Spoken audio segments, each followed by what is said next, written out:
आपके जीवन से परमेश्वर के राज्य को क्या महत्व मिलता है? परमेश्वर आप में ऐसा क्या देखेंगे जिसके कारण वह आपके जीवन को बनाए रखना चाहेंगे? इसलिए भाइयों, हम कर्जदार हैं। कोई कहे मैं कर्जदार हूं, तो मैं कर्जदार हूं। मैं देह का कर्जदार नहीं हूं। यह देह मेरी अपनी नहीं है। मैं देह का कर्जदार नहीं हूं, बल्कि मैं आत्मा का कर्जदार हूं। वचन कहता है हम देह के कर्जदार नहीं हैं कि देह के अनुसार जीवन जिए। और यहां कहता है क्योंकि यदि तुम देह के अनुसार जीवन जियोगे तो मरोगे, परंतु यदि तुम आत्मा के द्वारा शरीर के कामों को मार डालोगे तो जीवित रहोगे। अब सब मिलकर यह वचन पढ़ो। यही मेरा मुख्य पाठ है, क्योंकि जितने लोग परमेश्वर की आत्मा के चलाए चलते हैं वे ही परमेश्वर के पुत्र हैं। कहो आमीन। तो इसका मतलब है कि बाइबल कहती है तुम जो आत्मा में हो आत्मा में चलो भी। हम आत्मा में कैसे चल सकते हैं? आप आत्मा के चलाए बिना आत्मा में नहीं चल सकते। ये पवित्र आत्मा ही है जो एक मनुष्य को आत्मा के द्वारा चलाए जाने का कारण बनता है। ये पवित्र आत्मा ही है जो हमारी अंतरात्मा, हमारे विचारों, हमारी कल्पनाओं, हमारी इच्छाओं को प्रभावित करता है। वह हमें जुनून से भरता है, वह हमें ऊर्जा से भरता है, वह हल्लेलुया, वह हमें राह दिखाता है। और बाइबल कहती है कि केवल वही जो परमेश्वर की आत्मा के चलाए चलते हैं वे ही परमेश्वर के पुत्र हैं। देखिए, यदि आप पवित्र आत्मा के चलाए नहीं चलते हैं तो पुत्रत्व को भूल जाइए। पुत्रत्व कुछ ऐसा नहीं है जिसे आप बस घोषित कर दें। यह कुछ ऐसा नहीं है जो आप इसलिए हैं क्योंकि आप नए सिरे से जन्म लिए हैं। आप केवल इसलिए परमेश्वर के पुत्र नहीं हैं क्योंकि आपका नया जन्म हुआ है, बल्कि आप उद्धारित हुए हैं, धर्मी ठहराए जाने के लिए स्वीकार किए गए हैं। लेकिन आत्मा के चलाए चलना ही वह है जो एक मनुष्य को परमेश्वर का पुत्र, एक परिपक्व पुत्र होने के योग्य बनाता है। जितने लोग चलाए जाते हैं, जब तक आत्मा के तरीके वे तरीके नहीं बन जाते जो एक मनुष्य को परमेश्वर के पुत्र के रूप में सिद्ध करते हैं, जब तक हम पवित्र आत्मा के तरीकों को नहीं सीखते, आत्मा के साथ चलना नहीं सीखते। देखिए, यदि आप पवित्र आत्मा के साथ नहीं चलेंगे तो पुत्रत्व आपसे दूर रहेगा। और वह समय आ गया है जब परमेश्वर कहते हैं मेरे मार्ग तुम्हारे मार्गों से ऊंचे हैं और मेरे विचार तुम्हारे विचारों से ऊंचे हैं।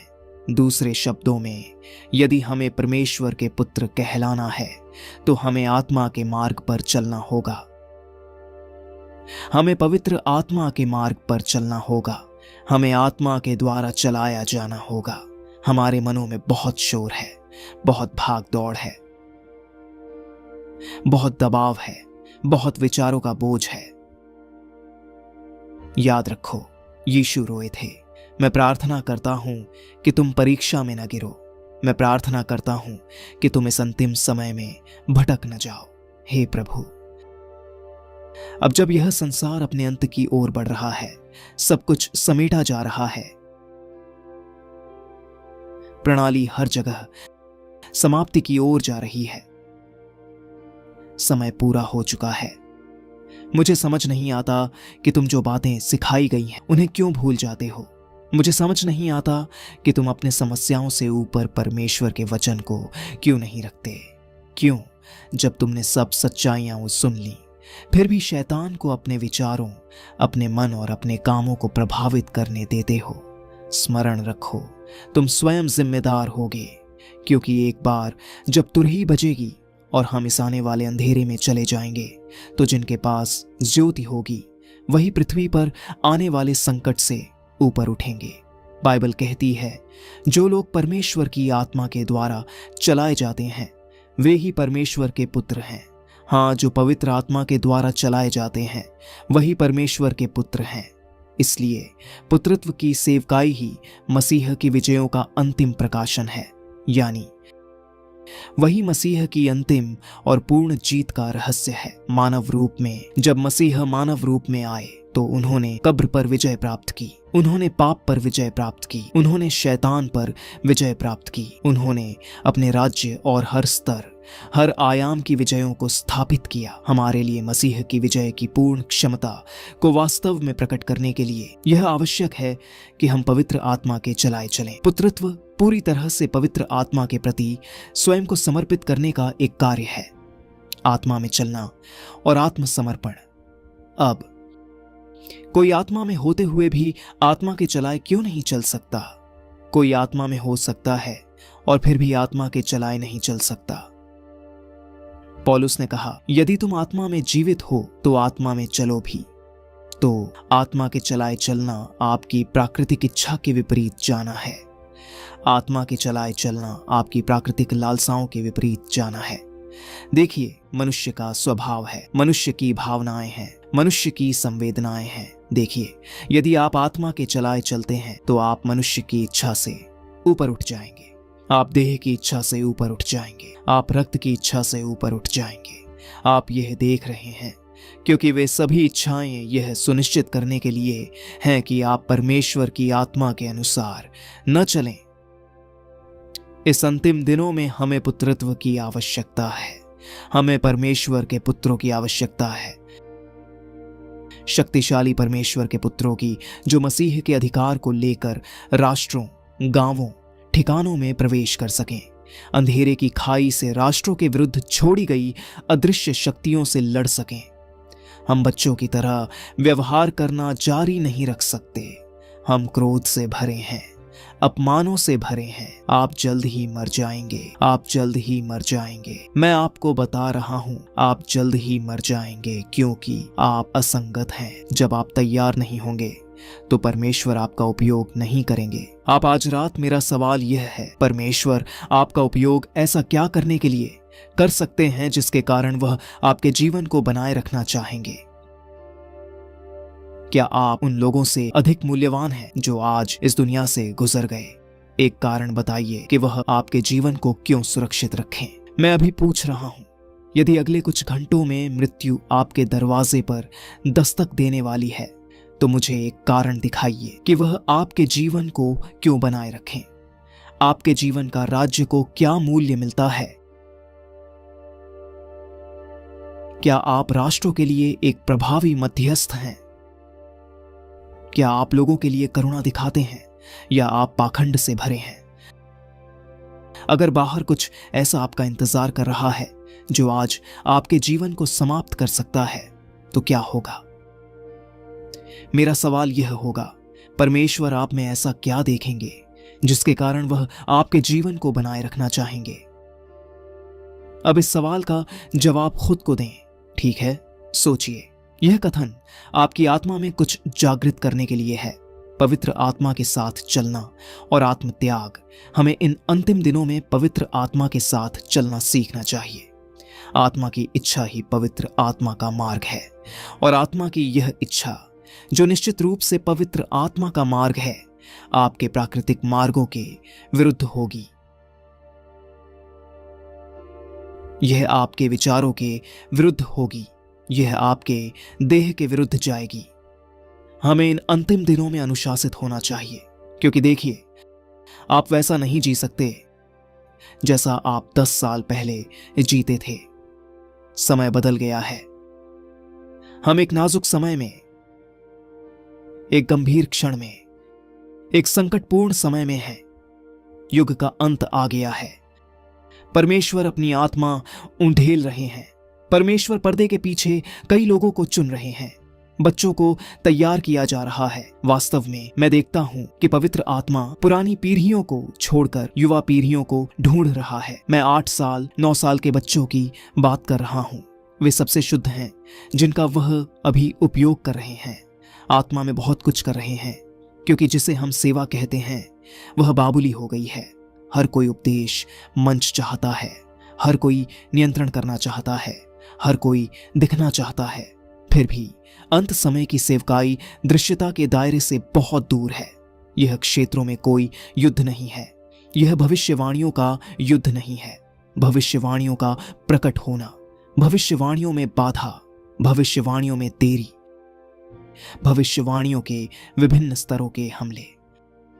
दूसरे शब्दों में, परमेश्वर अपनी आत्मा युवा पीढ़ी पर उधेल रहे हैं जो परमेश्वर की आवाज को शुद्धता और सच्चाई से सुनेंगे और मसीह से जुड़ेंगे और अपनी जीभ, अपने मन, अपने शुद्ध हृदय को प्रभु के निवास के लिए समर्पित कर देंगे और जिसके माध्यम से वह अपनी शक्ति और महिमा का संचार करेंगे। परमेश्वर हमें आग के खंभे बनाना चाहते हैं ताकि उस खंभे के माध्यम से वह इस पीढ़ी से बात कर सकें।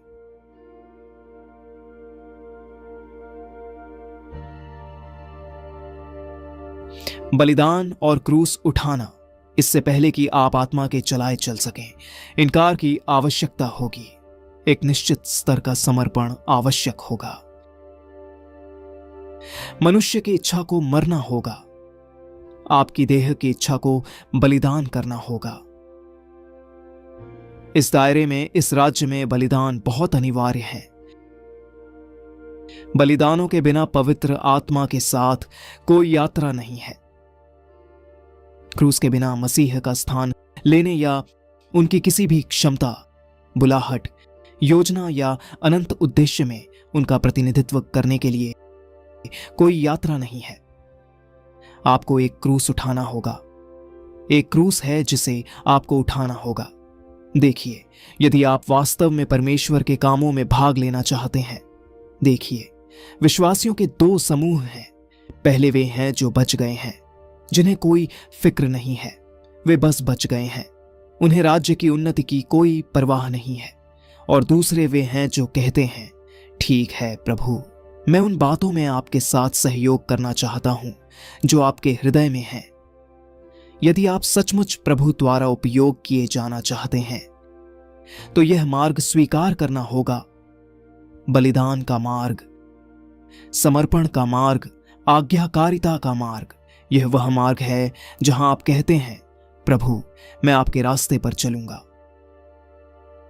एक गहराई का क्षेत्र है जहां केवल पवित्र आत्मा ही पहुंच सकता है। इन आत्मिक स्तरों के रहस्य उसी के पास हैं। पवित्र आत्मा के बिना कोई भी व्यक्ति उस गहराई तक नहीं पहुंच सकता। गलातियों 5:22 में लिखा है, पर आत्मा का फल है प्रेम, आनंद, शांति, धैर्य, दया, भलाई, विश्वास, नम्रता और संयम।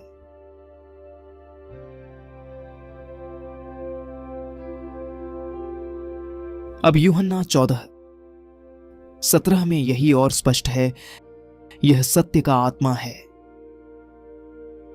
जिसे संसार ग्रहण नहीं कर सकता, क्योंकि वह उसे देखता नहीं और न जानता है, परंतु तुम उसे जानते हो क्योंकि वह तुम्हारे साथ रहता है और तुम में होगा।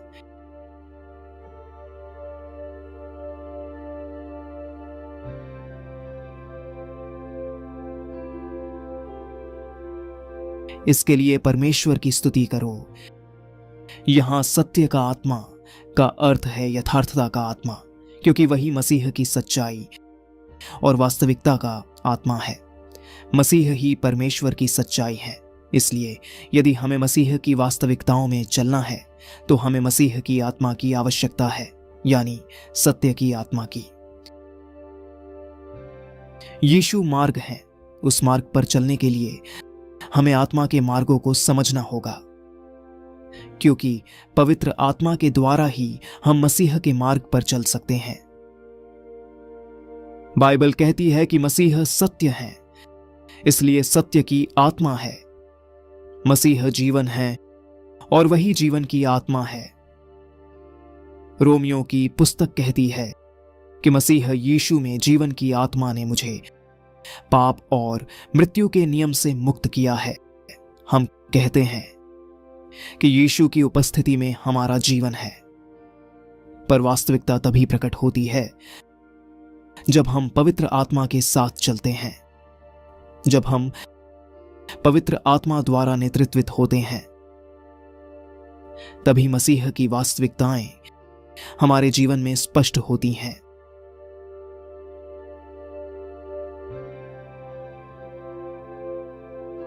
वहां मसीह के मार्ग की आत्मा है और वहां जीवन की आत्मा है। मसीह जीवन है, पर क्या आपके पास जीवन की आत्मा है? क्या आप जीवन की आत्मा द्वारा नेतृत्वित हैं? अगर आपके रास्ते मृत्यु से भरे हैं तो जीवन का दावा कैसे कर सकते हैं? हाँ, विश्वास द्वारा जीवन है, पर यदि आप जीवन द्वारा नेतृत्वित नहीं हैं तो आपके कर्म मृत्यु की ओर ले जाते हैं।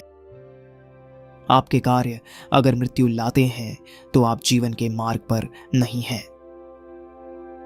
पवित्र आत्मा ही हमें मार्गदर्शित करता है। मसीह के सभी लाभ पवित्र आत्मा के नेतृत्व के अधीन होते हैं। मुक्ति, पुनरुत्थान और आरोहण की प्रतिज्ञाएं पवित्र आत्मा की सेवा से प्रभावी होती हैं। यह केवल अंदर की एक भावना नहीं है, यह वह जीवन है जिससे हम जीते हैं। यह हमारी रोजमर्रा की वास्तविकता और आधार है। हम परमेश्वर के लोग हैं। हम नया जन्म पाए हुए हैं। हम आकाशीय देश के लोग हैं। दुनिया में रहते हुए दुनिया के नहीं हैं। हम अलग हैं। हम मसीह को स्वीकार करते हैं। हम दुनिया की तरह नहीं जीते। मसीह ने हमें पराक्लीतुस, पवित्र आत्मा भेजा है। यदि आप पवित्र आत्मा के साथ चलते हैं तो यह दिखाता है कि आप यीशु से प्रेम करते हैं। पवित्र आत्मा का पालन करना मसीह प्रेम का संकेत है। पवित्र आत्मा सत्य की आत्मा है। वह वास्तविकता की आत्मा मसीह की आत्मा है। वही हमारी आत्माओं में मसीह को जीवंत करता है। बिना पवित्र आत्मा के मसीह आपके शरीर में जीवित नहीं होंगे। कलवरी के कार्य का भी जीवंतीकरण पवित्र आत्मा से ही होता है। परमेश्वर के वचन की जो भी प्रतिज्ञाएं और अधिकार हैं वे पवित्र आत्मा द्वारा जीवित किए जाते हैं।